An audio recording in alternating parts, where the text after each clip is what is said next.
In Myanmar, General Min Aung Hlaing, the commander-in-chief of the military, took charge together with his junta or the group of military leaders after ousting the elected civilian government. General Min Aung Hlaing declared a state of emergency but has promised for a free and fair election in the future. Let's bring in Mr. Taylor Glenn O'Connor, the founder of Everyday Peace Building. Thanks for joining us this evening. Sure, happy to be here. Let's start the Global Affairs Insider. Four male activists were executed following secret trials. They were accused of helping insurgents to fight Myanmar's army. Among them were democracy campaigner Kiao Min Yu, better known as Code Jimmy, and former lawmaker and hip-hop artist Pio Seya Tao, to name a few. What are your thoughts on this report, Mr. O'Connor? Um, I mean, I know that the military junta has a long history of political repression that laxed a little bit for the years when there was a controlled transition to democracy that was overturned by the military.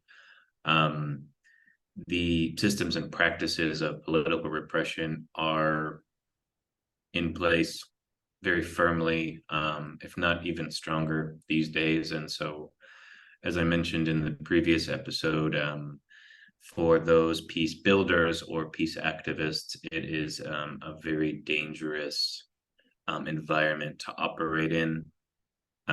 We talked also a little bit about the mechanisms within the UN of reporting gross human rights violations like this, and raising awareness about them. It is very sad, of course, but these kind of actions of the military junta are not surprising.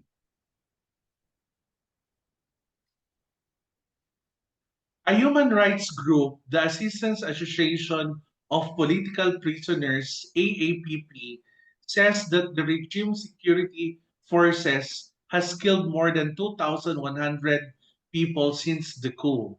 How serious should the international community address such concern?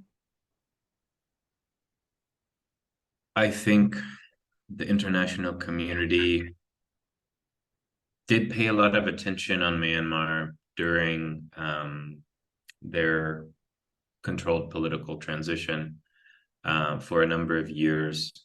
But the focus internationally has shifted. And I have seen that, there are places like Myanmar where there are ongoing gross human rights abuses like this, that always should be taken seriously. But sometimes I find the kind of international spotlight moves. It was on Myanmar for a certain time, and it has moved to other places, and it's very hard.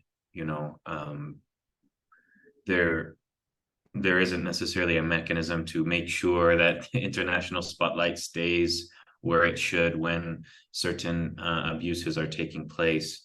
But I mean, I think the international community definitely should pay attention to these things and find different approaches they can take. But it can be hard in the current situation because the international focus has shifted.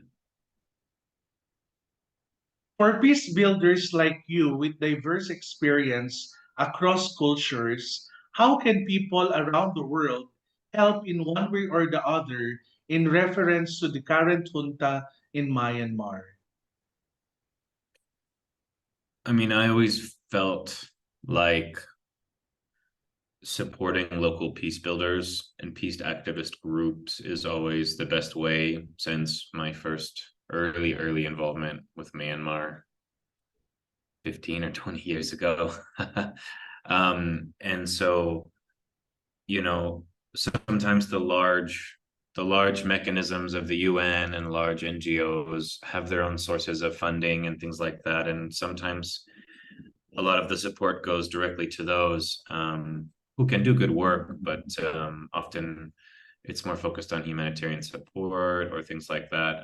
But it's the local groups that can better identify the issues and the solutions and take action on those directly. So any international groups or people, sometimes there's good partnerships that happen between international and local groups, finding ways to support local groups in whatever area you want to.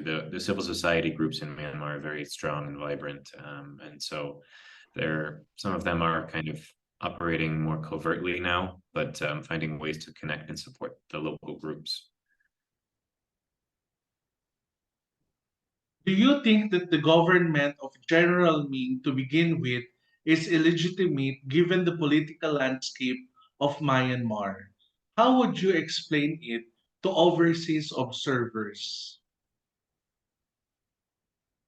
I mean, the topic of legitimacy is complicated. I mean, if violence makes someone legitimate or not is, I guess, a perspective. I mean, there's a lot of governments in the world that built their legitimacy upon violence.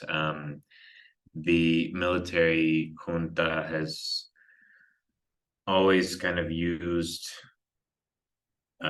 methods of violence and control to maintain their authority, and kind of subvert democracy movements and things like that. And so,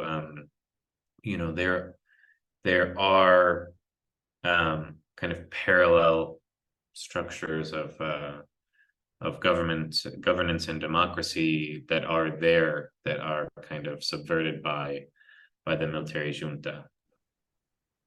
Given such circumstance, what may happen, especially to those who are fighting for the Myanmar's democracy? How should they be protected when it comes to their social rights or even with their political rights to exercise their freedom as nationals or local citizens of Myanmar? I mean, a lot of the peace activist groups are kind of operating underground. They're always still there. The matter of protection within Myanmar these days, there isn't any major mechanism that is offering protection, potentially future prosecution or things like that, for perpetrators of violence within the military, but that's not an immediate protection to those peace builders and peace activists. And so, you know, the peace builders and peace activists know this, and I mean, they they have their formal and informal networks that they operate within. They're not going anywhere. If anything, the support for them kind of amongst the public is stronger because of the actions of the military. But they're going to try to operate in their own ways to protect themselves. I wouldn't rely on international actors to step in to protect anyone, unfortunately. Mr. Taylor Glenn O'Connor, founder of Everyday Peace Building, thank you. Thank you. This is Dr. Rayron El Rosario. That's the Global Affairs Insider. Follow us to our next episode only here in IPDCI News